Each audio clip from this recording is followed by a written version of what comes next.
देखो यार, अगर तुम लोग ब्रायन डेनियल्सन के फैन हो तो ये वीडियो तुम्हारे लिए होने वाली है, क्योंकि एईडब्ल्यू के ऑल इन के पहले ब्रायन की सीरियस इंजरी को लेकर बहुत ही बड़ी अपडेट आ रही है। एमजेएफ के ब्रांड न्यू अमेरिकन टाइटल को इंट्रोड्यूस करने के बाद एमजेएफ को अमेरिकन हीरो कर्ट एंगल के साथ देखा गया है। रे फिनिश के एईडब्ल्यू लीव करने को लेकर बैक स्टेज से काफी बड़ी अपडेट आ रही है। तो गाइज वहीं एईडब्ल्यू में एडी किंगस्टन के ओजी प्लान को लेकर एईडब्ल्यू के बैक स्टेज से काफी बड़ी रिपोर्ट आ चुकी है। तो गाइज चलिए बिना किसी देरी के शुरू करते हैं इस वीडियो को। और गाइज सबसे पहले बात करेंगे एईडब्ल्यू के वर्ल्ड टाइटल के नंबर 1 कंटेंडर दी अमेरिकन ड्रैगन ब्रायन डेनियल्सन की। वेल गाइज ये बात तो हम सभी लोगों को मालूम है, इस साल वेम्बली स्टेडियम में ऑल इन पेपर व्यू के मेन इवेंट के ऊपर ब्रायन यहां पर एईडब्ल्यू में उनके करियर का बिगेस्ट मैच रसल करेंगे, जहां पर वो ऑल इन के ऊपर वर्ल्ड चैंपियन सौरभ को चैलेंज करने वाले गए। बट गाइज आप लोग ये सुनकर शॉक होने वाले हो कि ऑल इन पर इतने बड़े मैच होने के बाद भी ब्रायन डेनियल्सन मेडिकल तौर पर पूरी तरह से क्लियर नहीं गए। और गाइज यहां पर एईडब्ल्यू के अंदर ब्रायन डेनियल्सन के अब से मात्र 25 दिन के अंदर इतने बड़े मैच होने के बाद भी ब्रायन के बॉडी के अंदर अभी काफी सारी माइनर इंजरी गए। और गाइज इन इंजरी की वजह से ब्रायन यहां पर एईडब्ल्यू के ऑल इन पेपर व्यू के पहले एईडब्ल्यू के अंदर कोई भी मैच रसल नहीं करेंगे, क्योंकि गाइज एईडब्ल्यू के मेडिकल टीम का ये कहना है कि ब्रायन का ऑल इन पेपर व्यू से पहले मैच रसल करना ये ब्रायन के लिए बहुत ही बड़ा रिस्क हो सकता है। और गाइज अगर यहां पर गलती से भी ऑल इन से पहले ब्रायन यहां पर किसी रैंडम डायनामाइट के मैच के ऊपर इंजर्ड हो जाते गए तो गाइज ये चीज एईडब्ल्यू कंपनी को काफी भारी पड़ेगी। और गाइज ब्रायन की किसी तरह के इंजरी को प्रिवेंट करने के लिए अब एईडब्ल्यू कंपनी ने ये डिसाइड किया है कि ब्रायन डेनियल्सन एईडब्ल्यू के ऑल इन पेपर व्यू तक आराम करने वाले गए। और गाइज यहां पर ब्रायन एईडब्ल्यू के ऑल इन पेपर व्यू से पहले एईडब्ल्यू के अंदर कोई भी एक्चुअल मैच रसल नहीं करेंगे। वल देखना बहुत ही दिलचस्प होने वाला है कि आखिर यहां पर ब्रायन एग्जैक्टली ऑल इन के ऊपर कैसा परफॉर्म करते गए, क्योंकि गाइज अगर यहां पर ब्रायन के बॉडी में कोई भी माइनर इंजरी गए और ब्रायन इस तरीके के इंजरी के साथ वेम्बली के मेन इवेंट पर जाते गए तो गाइज शायद यहां पर ब्रायन मैच को रसल करके चैंपियन तो बन जाएंगे, बट गाइज हो सकता है ऑल इन के उस मैच के ऊपर ब्रायन डेनियल्सन को कोई मेजर सीरियस इंजरी हो और उन्हें यहां पर टाइटल को वैकेट करना पड़े। वल अब ये तो ऑल इन को देखकर ही पता चलेगा कि ऑल इन के ऊपर ब्रायन और सौरभ के मैच में क्या होता है। बट गाइज चलिए फिलहाल आगे बढ़ते और बात करते हैं एईडब्ल्यू सुपरस्टार एडी किंगस्टन की। वल बात करें अगर यहां पर एडी किंगस्टन की तो गाइज ये बात तो हम सभी लोगों को मालूम है, एडी किंगस्टन भी करंटली इंजरी की वजह से एईडब्ल्यू से बाहर चल रहे गए। और अब यहां पर इस चीज को लेकर अपडेट आ रही है कि अगर यहां पर एडी किंगस्टन को इंजरी नहीं हुई होती तो ओरिजिनली लास्ट वीक एईडब्ल्यू के ब्लड एंड गट्स के ऊपर एडी किंगस्टन टीम एईडब्ल्यू को रिप्रेजेंट करने वाले थे।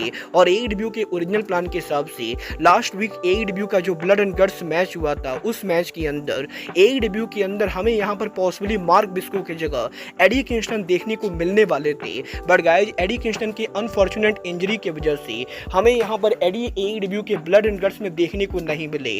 वल देखना बहुत ही दिलचस्प होने वाला है कि एईडब्ल्यू के अंदर एडी उनका रिटर्न कब करते गए। बट गाइज जहां तक बात रही रेसलर्स के इंजर्ड होने की तो गाइज ये बात तो मैं आपको ऑलरेडी बता चुका हूं, आरओएच रेसलिंग के फॉर्मर वर्ल्ड चैंपियन डाटल कासल को भी 2 हफ्ते पहले एईडब्ल्यू के कोलिजन शो पर इंजरी हो गई थी। और गाइज रॉड्रिक स्ट्रॉन्ग के बोझ फिनिशर की वजह से रिंग के अंदर डाटल कासल नॉकआउट हो गए थे। और अब यहां पर फाइनली डाटल कासल की इंजरी सिचुएशन को लेकर बैक स्टेज से काफी बड़ी अपडेट आ रही है। गाइज यहां पर इस चीज को लेकर अपडेट आ रही है कि 2 हफ्तों पहले डायनामाइट शो के ऊपर डाटल कासल के नॉकआउट होने के बाद एईडब्ल्यू के मेडिकल टीम के चेकअप के बाद अब ये कंफर्म हो चुका है कि डाटल कासल को टॉर्न बाइसेप्स इंजरी हो चुकी है। और जो इंजरी सीएम पंक को रॉयल रंबल के ऊपर हुई थी वही सेम इंजरी डाटल कासल को भी हुई है। और डाटल कासल के इस इंजरी की वजह से उन्हें यहां पर अब सर्जरी करवानी पड़ेगी। और डाटल कासल के सर्जरी के बाद वो कम से कम 4 से 6 महीनों आराम करने वाले गए। और शायद यहां पर एईडब्ल्यू के अंदर डाटल कासल अब आपको अगले साल देखने को मिलेंगे। कल देखना बहुत ही दिलचस्प होने वाला है कि डाटल कासल अगले साल एईडब्ल्यू के ऊपर उनका रिटर्न कब करते गए। बट गाइस चलिए फिलहाल आगे बढ़ते और बात करते हैं आरओएच के brand new 6 man tag team champion the Von Erich की।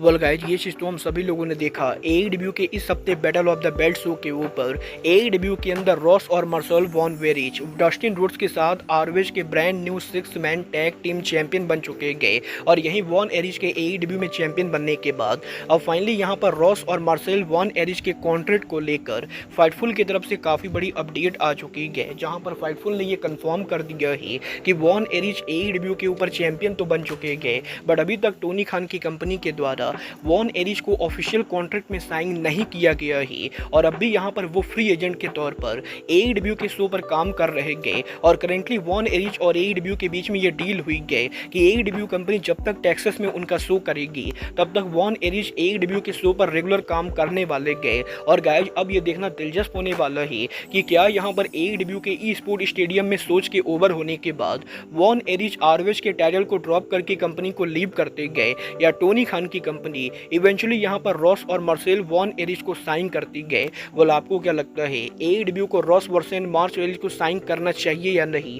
आप लोग मुझे कमेंट करके बताइए। बट गाइज चलिए फिलहाल आगे बढ़ते और बात करते हैं AEW सुपरस्टार MJF की। वेल गाइज ये बात तो हम सभी लोगों को मालूम है, 2 हफ्ते पहले MJF के AEW पर हील टर्न के बाद last week blood and guts के ऊपर MJF ने AEW का brand new American title introduce किया। और यही MJF के अमेरिकन टाइटल इंट्रोड्यूस करने के बाद अब MJF ने सोशल मीडिया पर विल ऑस्प्रे को ट्रोल करने के लिए WWE legend Olympic gold medallist Kurt Angle के साथ उनके पिक्चर को शेयर किया है। गाइस यहाँ पर MJF इस हफ्ते सोशल मीडिया के ऊपर कर्ट एंगल के साथ उनके पिक्चर को शेयर करते हुए ट्वीट करके अपने आप को यहाँ पर अमेरिकन हीरो बताते गए। और MJF सोशल मीडिया पर ट्वीट करके ये बोलते गए कि लोगों को यहाँ पर रियल अमेरिकन हीरो को सपोर्ट करना चाहिए, ना कि किसी ब्रिटिश रेसलर को। और कुछ इस तरीके से AEW के स्टोरी लाइन के अंदर MJF ने इनडायरेक्टली कर्ट एंगल को शामिल कर लिया है। वेल आप लोग ऑस्प्रे और MJF में किसको सपोर्ट कर रहे हो? आप लोग मुझे कमेंट करके बताइए। बट गाइज चलिए फिलहाल आगे बढ़ते और बात करते हैं लूशा ब्रोज के AEW को लीव करने की। गाइज यहाँ पर ये बात तो मैं आपको 1 महीने पहले ही बता चुका हूँ। AEW सुपरस्टार पेंटागन जूनियर का कॉन्ट्रैक्ट अगस्त महीने के अंदर ओवर होने वाला है। और यही पेंटागन के कॉन्ट्रैक्ट के ओवर होने के रूमर्स के सामने आने के बाद ऑलरेडी यहाँ पर इस चीज को लेकर रूमर चल रही है कि पॉसिबली यहाँ पर WWE कंपनी पेंटागन को साइन करने की कोशिश करेगी। और अब यहाँ पर फाइटफुल ने ये कंफर्म कर दिया है कि पेंटागन जूनियर के ब्रदर रे फिनिश का भी AEW कॉन्ट्रैक्ट जल्दी ओवर होने वाला है। और फाइटफुल ने ये तो कंफर्म नहीं किया है कि रे फिनिश का कॉन्ट्रैक्ट एग्जैक्टली किस मंथ के अंदर ओवर होगा। बट गाइस फाइटफुल ने ये कंफर्म किया है कि रे फिनिश का कॉन्ट्रैक्ट भी जल्दी ओवर हो रहा है। और अभी तक यहाँ पर AEW के द्वारा ना तो पेंटागन को न्यू कॉन्ट्रैक्ट में साइन किया गया है, ना ही रे फिनिश को न्यू कॉन्ट्रैक्ट में साइन किया गया है। और अगर यहाँ पर AEW जल्दी इन दोनों को साइन नहीं करती गए तो इस चीज के अच्छे खासे चांसेस है कि WWE कंपनी मोटे पैसे देकर लूशा ब्रोज के दोनों ही मेंबर्स को NXT पर लाने की कोशिश करेगी। क्योंकि guys WWE company currently Mexico के ऊपर काफी फोकस कर रही है और WWE कंपनी का लूशा ब्रोज को लाना डेफिनेटली उनके मैक्सिकन एक्सपेंशन के लिए काफी बेहतरीन होने वाला है। वेल गाइस देखना बहुत ही दिलचस्प होने वाला है कि लूशा ब्रोज AEW को लीव करके WWE को ज्वाइन करते गए या वो टोनी खान के साथ उनकी लॉयल्टी को प्रूफ करते गए। वेल आपको क्या लगता है लूशा ब्रोज को AEW को लीव करके WWE को ज्वाइन करना चाहिए या नहीं? आप लोग मुझे कमेंट करके बताइए। बट गाइज अब आज के इस वीडियो में बस इतना ही। मैं मिलता हूँ आपसे अपने अगले वीडियो में। बट गाइज तब तक के लिए good bye, good night and bang.